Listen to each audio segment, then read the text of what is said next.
নিখিল ব্যালকনিতে দাঁড়িয়ে নদীর ওপর ঝরে পড়া ঝমঝমে বৃষ্টি কিরম রূপ নেয় তা দেখছিল। নিখিল বেড়াতে এসেছিল তার বন্ধুর বাড়িতে। তার বন্ধু নিখিল এবং নিতিন দুজনে একই ক্লাসে পড়ত, তাই গরমের ছুটিতে ঠিক করেছিল নিখিল আর নিতিন তাদের গ্রামের বাড়িতে বেড়াতে যাবে।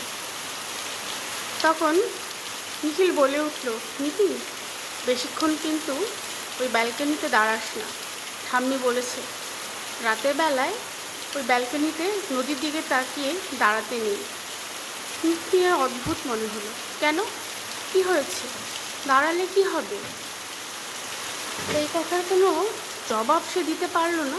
বলল যে শুনেছি, ছোটোবেলা থেকে শুনে আসছে সবাই সবসময় বাধা বলিয়ে দেয়, বলে যে ওইখানে না দাঁড়াতে।